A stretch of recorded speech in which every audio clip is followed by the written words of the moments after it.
What's going on, everybody? It's Matt with American 4WD. How's everybody doing? Alright, so we are in Whity, and this is not the first test drive, but it's definitely a handful of the first of the test drives. And so I wanted to give some first impressions and some feedback and let everybody know that it is moving and driving. So, let me make sure. Yeah, okay. So, number one, we're doing, 65 miles an hour down the freeway, and she's just as smooth as she can be. A little bit twitchiness in the steering wheel, but I think that's the caster. I don't think I have enough. So, plus the alignment, I had to, my alignment machine is down, and I couldn't align it with the old school method, so I had to take it over to one of our guys, or one of our friends with another shop, and he kind of, he has a brand new machine, so he didn't really know how to work it, but anywho, so we just kind of got it close. So anyways, or let me rephrase, he got it close enough to just drive down the road. So it might be a combination of the alignment, because you can see the steering wheel, it's not exactly super straight. So I think alignment plus caster might be doing this kind of sway thing. Once you get up to about 70 miles an hour, then you can kind of see me correcting it. But anywho, but everything else is working great. The rough country 6-inch lift I'm quite impressed with. Even though it's basically like a 4-inch spring and then 2-inch pucks and then a 6-inch shock, it's kind of like it's not really a full-blown 6-inch kit. They kind of used a lot of stuff from their 4-inch kit onto their 6-inch kit, which is kind of weird, but hey, you know, cut costs and save money. It does the same job. So, but very smooth, very impressed. Again, I don't have my bumpers on here yet. So, my phone. So, I don't have my bumpers on here yet. I don't have the front bumper. I don't have the rear bumper. I don't have the winch, or the body armor, or the rock slider. So, again, a lot of the weight that I would normally have on here, and no spare tire. So, it's a box kit. You know, their spring rates and shock valving and all of those stuff.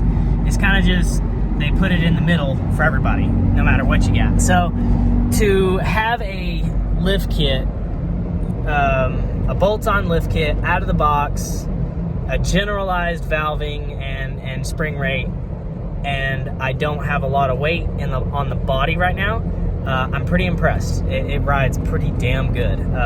It's super soft, soaks up the bumps like they're nothing. As far as the axles go, the axles are fantastic. You can definitely, you can't tell the weight of the axles because there's a lot more weight there, but you can't feel it. I think what I'm feeling is the stiffness of the axles. The axles are a lot more rigid, and you can definitely feel that. There's not a whole lot of give to it.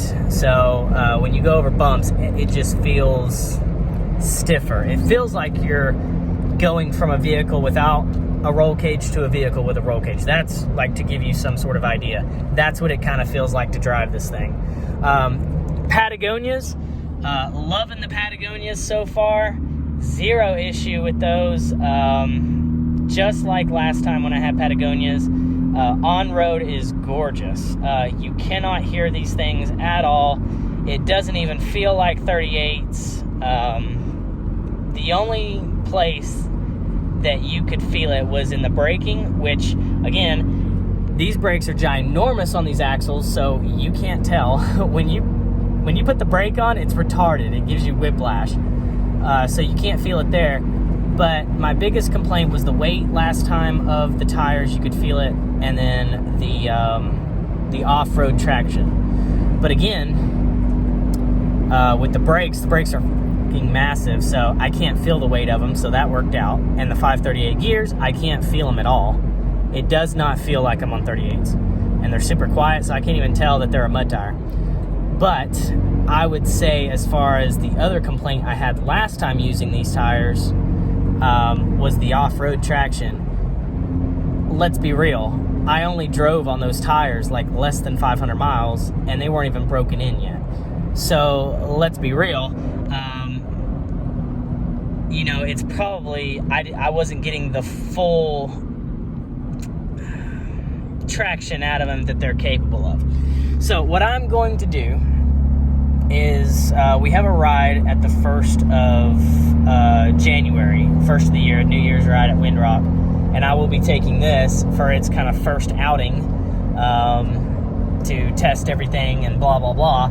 So that'll be a perfect time to just, it'll be a perfect amount of time for me to just drive the absolute dog crap out of this and try to get it broken in as fast as possible. But what we're gonna do now is something I need to do before I go anywhere, and that is flex it. Number one, to check to see if the lockers are working, but number two, to check to see if one, the bump stops are set correctly. You know, again, these are OEM fenders, so these 38s, there's no way on God's green earth they're gonna fit. But if I set the bump stops just enough, they might stop right before the fender. I don't know. The rear, I don't know. I would say they're gonna dig the absolute dog piss out of these fenders. But anyways, you can start to see where I've driven it only a handful of times, and the little knobby things are finally starting to come off the tires. So I'm trying to break these in as fast as possible. Also breaking in the axles. The axles do have a break-in, so what I did was I drove it for 20 minutes, stopped, pulled over, let them cool down for about 10 minutes, and then drove home. These have hubs, so remember, when you're braking in the rear axle, go ahead and put those on, turn them on, so it breaks in the front axle too. And then when you're done braking in, you can turn them off and free spin and all that fun crap.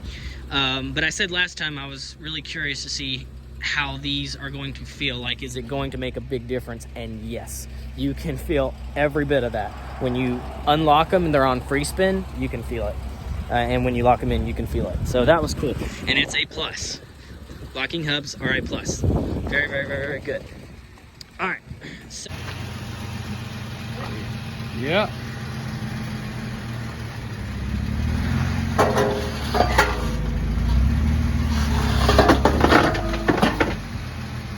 little bit more.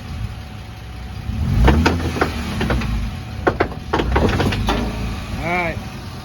She's rubbing hard in this front here. See the stuff plumb in the fender.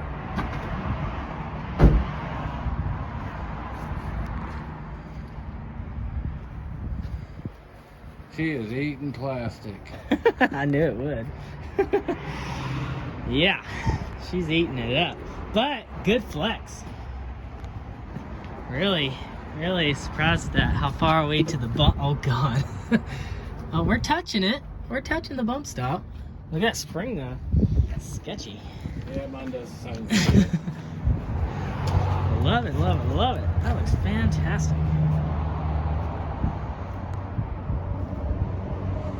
So. Short arm is clutching good. Yeah, short arm. Fantastic. Absolutely. Oh yeah, she's all up in there. Which I knew. How far are we from bump stop? Oh, well, I don't know. No, it ain't. That ain't gonna clear. Okay, so how's everything clearing so far? Brake lines look good. ABS lines look good. Locker lines work good. I don't think the lockers are working. I didn't feel it turn on, so I think I got the wires backwards, but that's fine.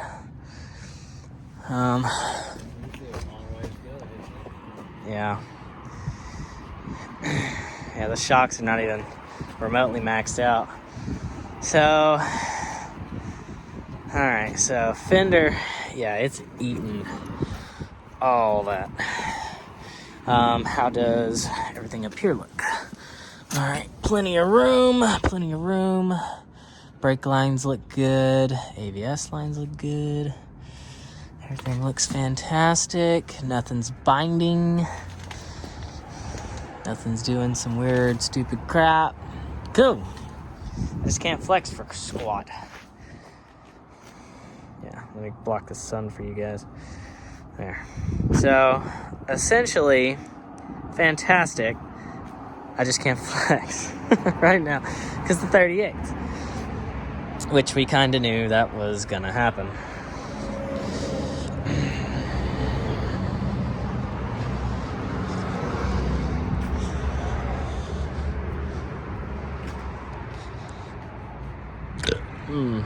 Nice.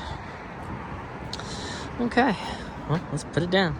All right, guys, it is bright and sunny, so I gotta hold my hand over my face so I can actually see what the hell's going on. But yeah, pretty much now that we've checked that we actually found out the lockers are working because we're leaving black marks. I just couldn't tell, I guess. But lockers are working. Nothing's binding, nothing's pulling. All the brake lines and ABS lines have plenty of room to move. Again, we never actually got to bump stop because those 38s are just destroying those fenders.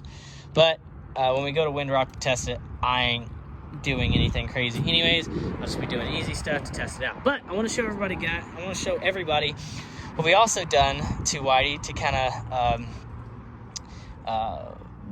what else we've done besides the axles, the lift, the wheels, the tires. So what I did was, everybody knows this is the Rotopax holder from JKS. I took this off Karen. This was on Karen. I took this off, put it on my Jeep because I wanted this Jeep to be the new recovery vehicle, because I would say the last 4 times that we've been off-roading, somebody has either rolled, broke, hit a tree, or something has happened, and we never brought, barely any tools. We didn't bring any fluids, and we always had to rely on other people to kind of help us out, which is bad because we're a shop. So screw that. This is now not only going to be our big flagship build, but this is also going to be our recovery vehicle. So I wanted everything recovery related: tools, fluids, extra gas, extra water, everything, all of the stuff that you need to take with you on an off-road trip. I wanted to be in this vehicle. That way it's all in one vehicle. We're all good to go. And I really don't see this guy braking, and I don't really see this guy rolling over. So, this being our recovery vehicle, I think is a good idea.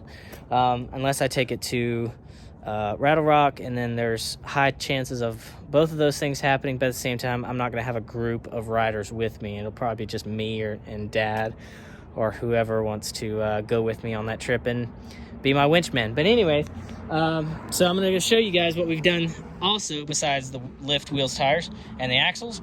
Was we put this guy on here, and I put my JKS stuff on Jessica's vehicle, Karen. We did a delete on here. That is temporary because we're going to be putting body armor and stuff that goes all the way across.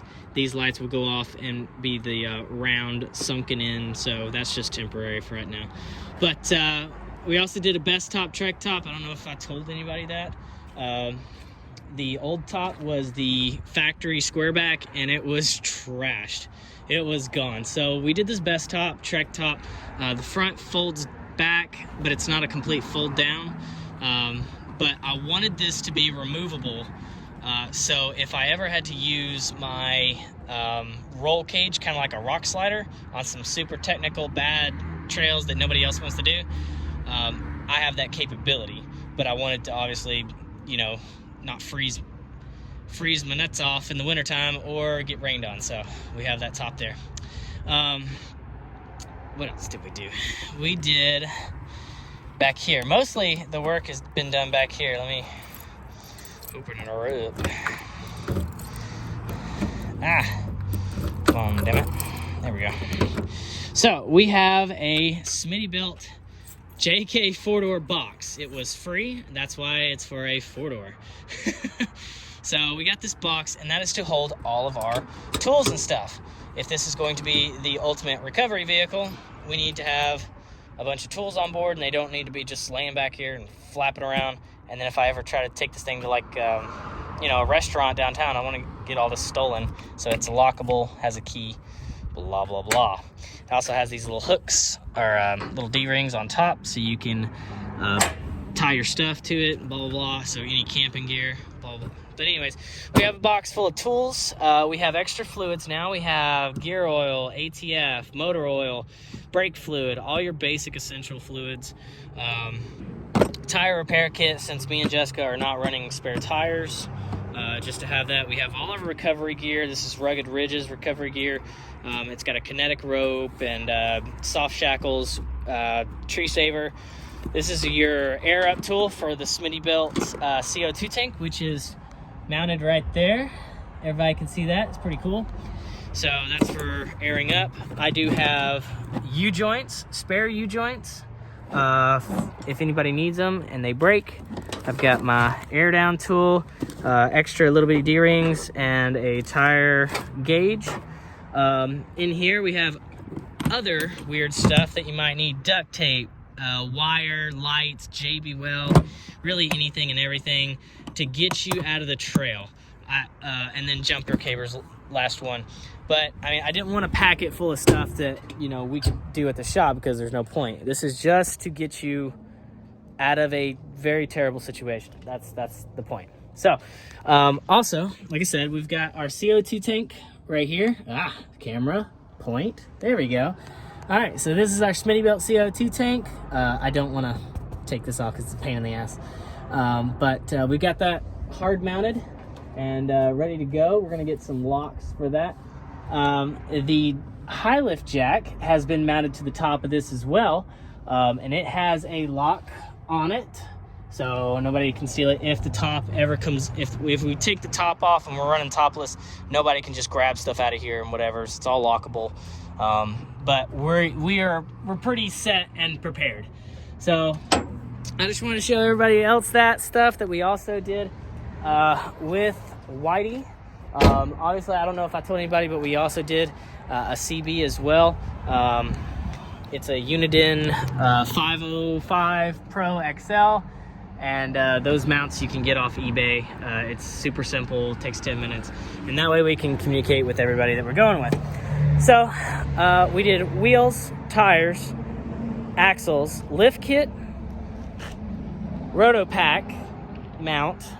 We did a box and mounted a high lift, the CO2 tank, all those tools and spare parts and everything else. So at this point,